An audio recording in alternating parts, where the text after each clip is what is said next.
네, 안녕하십니까. 부모님들 반갑습니다. 자녀들과 덜 싸우면서도 더 사이좋고 더 행복한 시간 될 수 있는 부모 교육 시간 준비했습니다. 오늘은요, 칭찬에 대한 이야기 한번 나눠보고자 합니다. 저는 어릴 때 저희 어머니로부터 야, 너도 이 다음에 꼭 너 같은 자식 키워봐라 이런 이야기를 몇 번 들었습니다. 그때 저희 어머니께서 왜 그런 이야기를 하셨을까 생각해 보니까요.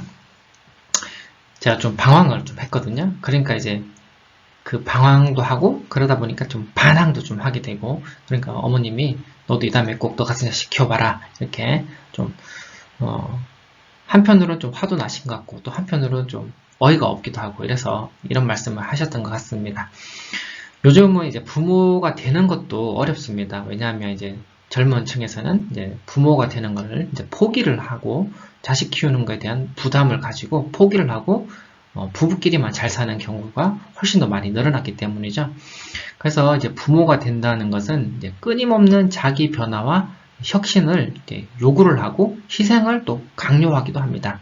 특히 이제 그 화도 날 때가 있고요. 또 어떤 욕구를 좀 참아야 될 때가 있죠. 아이들 앞에서는 뭐 물도 한 잔 마음대로 못 마신다라는 것들이 괜히 있는 말이 아니라 자식을 키워보니까 정말 마음속으로 느껴지는 그 포인트들이 생기고 있습니다.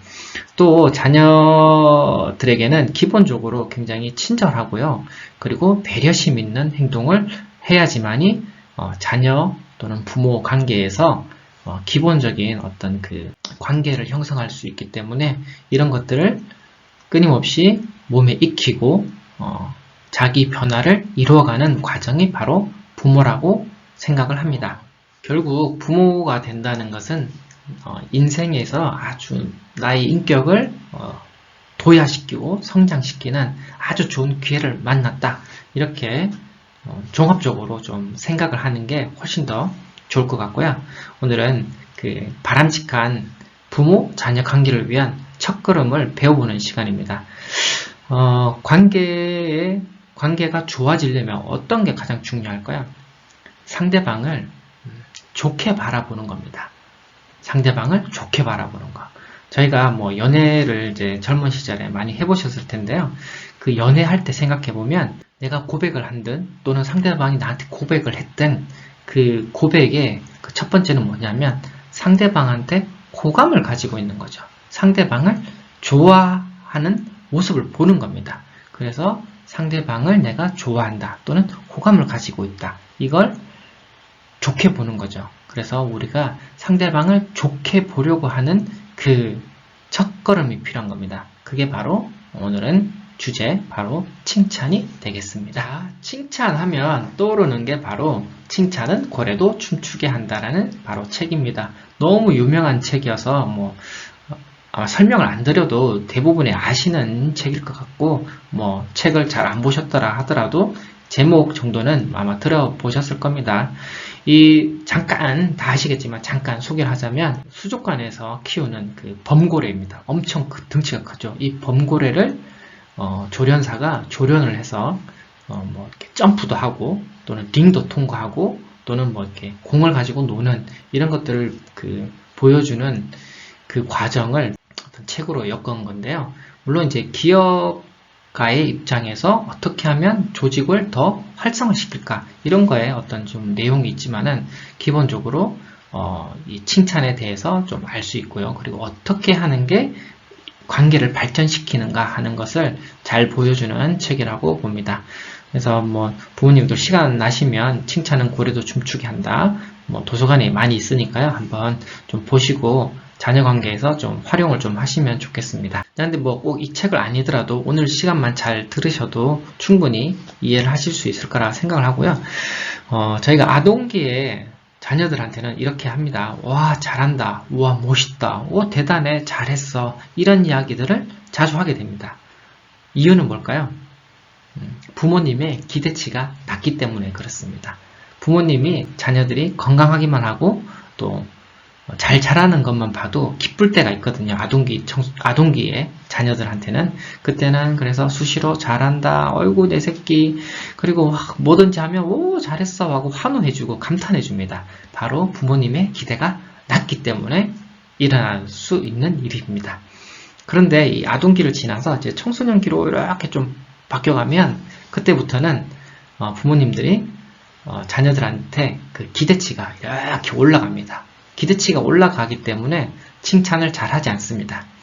그래서 주로 하시는 이야기가 공부해라, 숙제해라, 방 정리해라, 또는 성적을 더 올려라.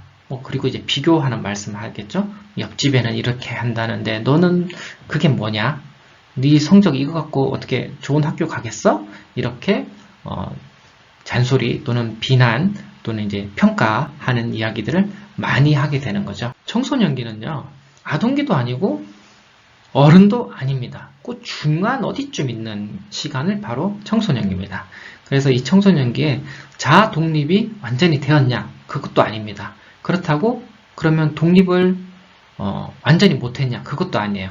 독립을 해가는 그 과정의 어딘가쯤에 있는 거죠. 부모로부터 벗어나서 자기 자신의 인생의 주인을 찾아가는 그 과정, 그 어느 선상에 있는 기간이 바로 청소년기인데, 이때 부모님들은 청소년기 자녀들한테 어떻게 생각하냐면 어른스럽게 특히 의무적으로 해야 하는 일에 있어서는 청소년들한테 어른의 모습을 보고 싶어라 하고 그걸 은연중에 강요를 하십니다. 그게 바로 기대가 높은 거죠. 그렇기 때문에 칭찬할 거리가 별로 없습니다. 그건 그렇게 하는 건 당연한 거예요. 근데 그걸 못하니까 무엇을 하죠? 바로 잔소리를 합니다.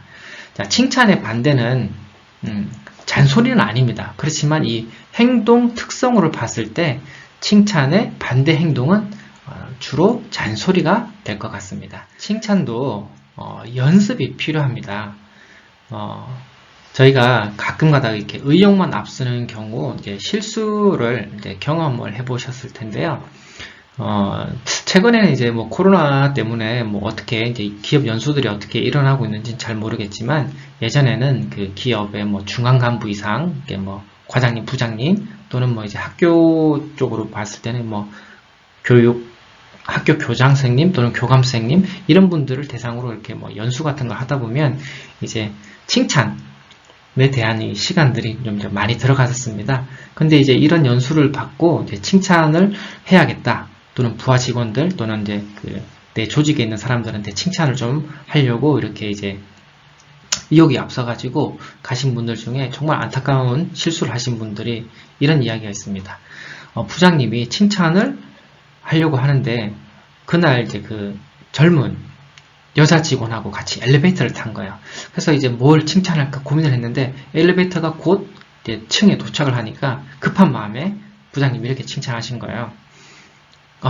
누구누구씨 오늘 정말 섹시해, 이렇게 칭찬을 한 거예요. 말을 들으면 칭찬일 수도 있지만 이게 그 밀폐된 공간에서 또 평소에 칭찬을 잘 하지 않던 부장님이 뜬금없이 갑자기 섹시하다는 말을 들었을 때 이 부하 직원으로서는 굉장히 불쾌할 수 있고요. 때로는 어떤 성적으로 어떤 그 희롱을 받았다라는 어떤 그런 의미도 포함이 될 수 있기 때문에 굉장히 큰 실수를 하게 되는 경우죠. 자, 이렇게 그 의욕만 앞서는 경우 저희가 하지 않아도 될 불필요한 실수를 할 수 있습니다. 그렇기 때문에 의욕만 너무 앞세우지 마시고요. 조금 천천히 준비하는 단계가 필요하고 그 준비와 연습이 좀 필요한 거죠. 그리고 변화를 가지려는 이 초기에는 잦은 실수를 하게 됩니다. 그런데 그 실수가 결정적 실수일 경우에는 아예 포기를 하게 되죠. 예를 들자면 연초에 뭐 금연을 하겠다, 또는 올해는 뭐 운동을 하겠다, 이런 생각을 하셨다가 금연을 하려고 했는데 뭐 술을 드신다든지 또는 뭐 이렇게 담배를 늘 같이 피던 친구랑 또 어울린다든지 이렇게 해서 한 번, 두 번 실패를 경험하다 보면 그 다음에는 생각이 나 같은 사람이 무슨 금연을 할 거야, 나 같은 사람이 무슨 운동을 해, 이렇게 하고 변화 초기에는 이렇게 포기를 하는 경우가 생기게 됩니다. 천천히 준비하시고요. 천천히 작은 것부터 작게 행동으로 옮기는 것이 필요하다고 봅니다. 칭찬의 반대 행동이 바로 잔소리라 그랬잖아요. 그 잔소리에도 사실은 트라우마를 겪게 됩니다. 부모 자녀 관계에서도 아주 친한 관계에서도 잔소리를 많이 하게 되면 아이들이 트라우마를 갖게 되는데요. 최근에 아주 떠들썩한 일이 있었습니다. 부모가 이혼을 하고 조부모님 밑에서 자라던 형제들이 잔소리를 한다고 해서 자기 키우던 할머니를 살해하는 일이 있었습니다.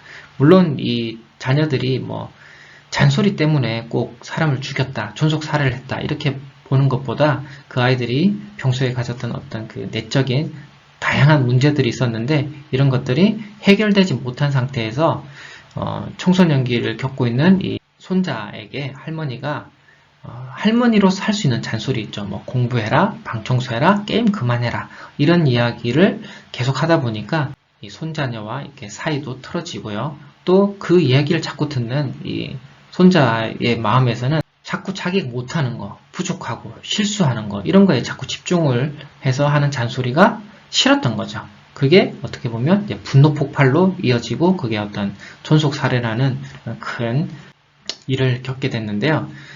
중요한 건 이겁니다. 잔소리를 하는 많은 부모님들이 못하는 거, 부족한 거, 실수하는 거에만 자꾸 집중을 하신다는 거야. 그러다 보면 자연스럽게 잔소리가 늘어나고요. 자녀가 예뻐 보이지 않고요. 자녀가 부족해 보이고요. 못나 보이게 되는 거죠. 그 소리를 듣는 자녀는 자꾸 괴롭게만 되고 자존심이 내려가고 자기 효능성이 떨어지게 됩니다. 그래서 부모님들께서 이 잔소리를 하지 않는 것도 바로 중요한 포인트라는 거 말씀드리고자 합니다. 자, 부모님들이 이제 어떤 일을 하셔야 되냐면요. 그래서 자녀들한테 칭찬을 하기 위해서는 먼저 관심을 좀 많이 가져주셔야 되고요.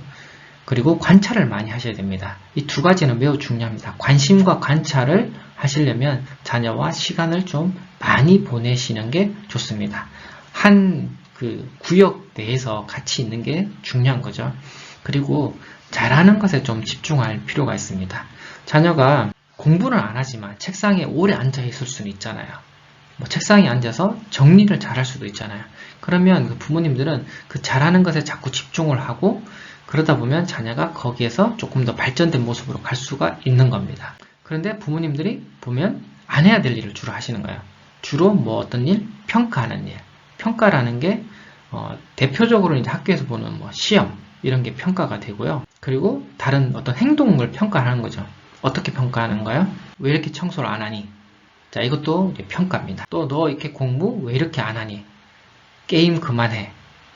게임 그만해는 아니군요. 게임 그만해는 이제 명령인데 게임을 많이 했다라는 어떤 평가를 넣어가지고 하는 이제 잔소리가 되겠죠. 그리고 이제 비교하는 말. 어떤 말들 많이 합니까? 너네 형은 저렇게 공부를 열심히 해서 좋은 데 갔다. 또는 네 동생 좀 닮아라. 네 동생이 저렇게 더 공부 열심히 한다. 이렇게 하는 게 바로 비교하는 거죠. 지금은 이제 잘 모르겠어요. 이제 예전에는 이제 엄사친 이런 거 많이 했었잖아요. 야, 엄마 친구 누구는 말이야. 맨날 공부를 한다든지 이런 이야기를 하면서 자녀들을 이렇게 깎아내리는 이제 비교를 하게 되는 거죠. 그리고 제일 중요한 거 바로 못하는 것에 자꾸 집중을 하는 겁니다. 실수하는 것에 자꾸 집중을 해요. 그러다 보면 아이는 어떻게 된다고요? 자기 효능감이 자꾸 떨어지고요. 자기는 내적으로 이런 말을 합니다. 나는 잘 못해. 내가 잘할 수 있는 건 없어.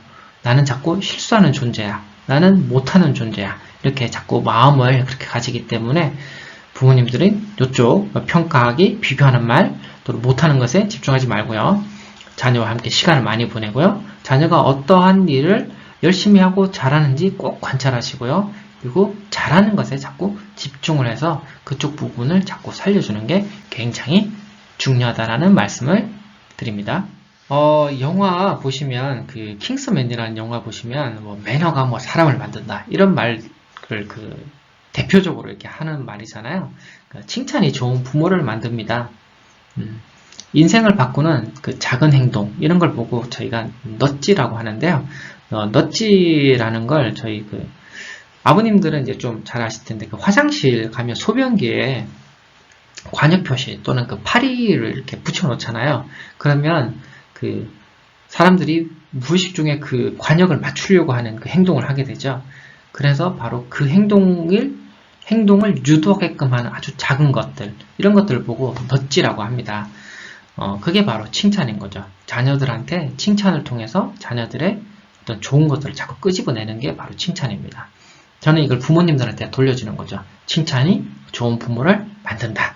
자, 이렇게 이 말을 좀 계속 생각을 좀 하시면서 칭찬이 좋은 부모를 만든다. 이렇게 좀 생각을 좀 많이 해주시고요. 넛지를 하나 더 소개를 해드리자면, 그 미국에 있는 아동병원인데요. 아동병원에서 이제 아이들을 대상으로 하기 때문에 그 곰인형을 이렇게 비치를 하고 아이들이 그 대기 시간에 가지고 놀 수 있도록 했다고 합니다. 근데 이 곰인형이 자꾸 사라지는 거예요. 왜냐하면 아이들이 그 곰인형을 가지고 놀고 그러다가 집에 갈 때 되면 그 곰인형을 가지고 가는 거예요. 그래서 자꾸 곰인형이 사라져요. 그래서 이 아동병원에서 이 사라지는 곰인형을 아이들이 가져가지 않도록 하기 위해서 어떻게 했을까요? 부모님들 이제 이런 부분이 계시겠죠. 뭐 이렇게 CCTV를 달아야 되는 거 아닌가? 또는 이제 곰인형 안에다가 그 도난 방지 태그를 넣어가지고 나가면 사이렌 울리게 만든다. 이렇게 하실 수도 있는데, 이 병원에서는 곰인형의 팔과 다리에다가 붕대를 감아줬다고 합니다. 쉽게 얘기하면 이 곰인형은 아픈 곰인형인 거예요. 그래서 붕대를 감고 있어요. 그러니까 아이들 마음에, 순수한 그 아이들 마음에 어떤 거야? 곰이 붕대를 감고 아프니까 이 곰인형은 집으로 데려가는 게 아니고 아프니까 병원에서 치료를 받아야 되는 거죠. 그러니까 아이들이 곰인형을 병원에 놓고 집으로 귀가를 하게 돼서 이 문제를 해결했다고 합니다. 바로 이런 것들이 바로 우리 실생활에서 넛지를 이용하는 겁니다. 칭찬을 통해서 아이들한테 자꾸 아이들의 그 행동이 조금 더 나은 방향으로, 조금 더 좋은 방향으로 갈 수 있도록 바꿀 수 있는 게 바로 칭찬입니다. 그래서 부모님들도 칭찬이 좋은 부모를 만든다. 이렇게 스스로한테 넛지도 걸어 놓으시고요. 아이들한테도 작은 행동 또는 좋은 행동, 부모님이 원하는 행동을 했을 때 그 행동에 자꾸 칭찬을 주는 겁니다. 그리고 잔소리 하지를 않는 거죠. 이렇게 하다 보면 아이는 점점 자기 효능감이 올라가고요. 더 좋은 행동을 하기 위해서 본인도 모르게 자꾸 노력을 하게 되는 겁니다. 그래서 칭찬을 통해서 더 좋은 부모-자녀 관계가 되고요. 칭찬을 통해서 아이들이 조금 더 성숙하고 성장하는 아이들이 될 수 있을 것 같습니다. 네, 오늘은 부모님들에게 칭찬에 대해서 말씀을 드렸습니다. 저희가 주로 많이 하는 건 칭찬보다 아마 잔소리일 겁니다. 아이들에 대한 그 기대치가 높아졌기 때문이죠. 그래서 부모님들께서 바로 내 자녀에 대한 그 기대치를 지금에 있는 기대치에서 한 반절 정도만 낮추시고요.